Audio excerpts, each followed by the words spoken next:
कौन ब्रह्मा का पिता है, कौन विष्णु की मां, शंकर का दादा कौन है, हमको दे बता। ये जानने के लिए कृपया सुनिए। जगत गुरु तत्वदर्शी संत रामपाल जी महाराज के अमृत वचन सर्व पवित्र धर्मों के पवित्र शास्त्रों के आधार पर। इस ब्रह्मांड दे दिए, जैसे कोई धनी पिता अपने पुत्र को 21 प्लाट दे दे, अगले 21 प्लाट। वहां ये गया, रहने लगा, इसने देखा लेकिन वह खाली पड़ा था, इसने सोचा कुछ कंस्ट्रक्शन हो, इसने 70 युग तब फिर किया। हम कैसे फंसे यहाँ पर, इस काल के साथ कैसे आ गए यहाँ इतने गंदे लोक में। हमने वहाँ पर गलती की थी। हमारे पिता ने हमारे को सब सुविधाएं दे रखी थी, कोई असुविधा नहीं थी किसी प्रकार की भी। हम अजर अमर थे, हम सदा युवा रहते थे, हमारे परिवार थे वहाँ पर, पूरे ग्रुप के ग्रुप, परिवार के परिवार थे। सतलोक में सृष्टि है ऐसी ही है, लेकिन वहाँ के हंस आत्मा है, वहाँ मृत्यु नहीं होती, बुढ़ापा नहीं होता, सदाबहार वृक्ष रहते हैं, कोई राग द्वेष नहीं, कोई बाही बंटवारा नहीं। और ये राधा स्वामी वाले जितने भी है सब कहते हैं सतलोक में तो प्रकाश ही प्रकाश है। वहाँ आत्मा परमात्मा में ऐसे मिल जाती है जैसे बूंद समुद्र में। अरे कोई डूब का मरना, वहाँ पर ढूंढ रहे हैं भगवान को, परमात्मा को तलाश करें, उसके दर्शन करेंगे, बैठेंगे, बतलावाएंगे, अपना दुख रोवाएंगे, हैं देख देख कर खुश होवाएंगे। इनको भगवान निराकार है, प्रकाश ही प्रकाश है, और आत्मा उसमें ऐसे मिल जाती है जैसे बूंद समुद्र में। ये तो एक डूब का मरने वाली बात होगी, है किसी में मत चलो, कहेंगे चलो समुद्र में डूब मरो, भगवान मिलेगा, लो अभी ना जाओ। तो ये मूर्ख बना रखे हमने, उन नहीं पता है ना सतलोक का बेरा।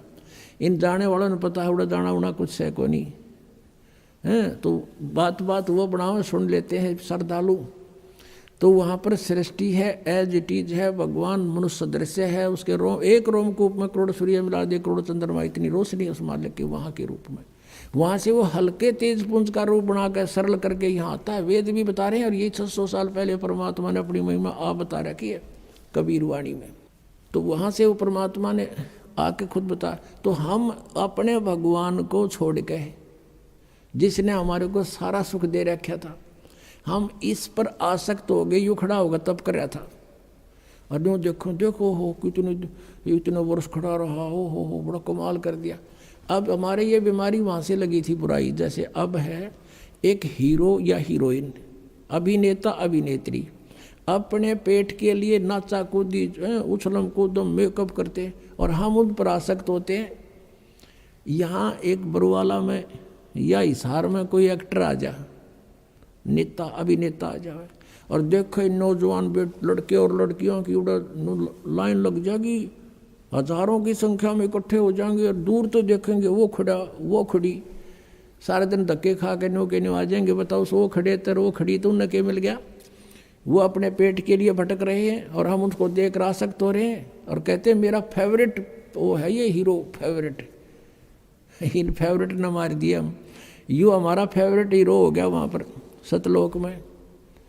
और परमात्मा ने आकाशवाणी की कि बच्चों तुम इसने ना देखो, मस्त रहो, भक्ति करो, चैन से रहो, इसका कर्म ठीक नहीं है। ये परमात्मा ने इसको भी मना किया था, पर इसने ये माना नहीं। और हमें भी मना किया था कि इसकी तरफ ना ध्यान दो, तुम मस्त रहो, लेकिन हम ऊपर से तो सावधान हो गए, पर अंदर से कसक नहीं गई, इसके प्रति कति फिट हो गया, आकर्षित हो गए, अंदर से कसक बन गई जबरदस्त। वो तो अंतर्यामी सारी जानते हैं। जब इसने दूसरी बार तप किया, तब पूछा भी क्या मांगता है तू? 70 युग तप किया। तब इसने कहा प्रभु मुझे कुछ कंस्ट्रक्शन सामग्री दे दो ताकि मैं कुछ रचना रचूं। परमात्मा ने 5 तत्व और 3 गुण दे दिए कि ले बेटा खेल खिलौनों से।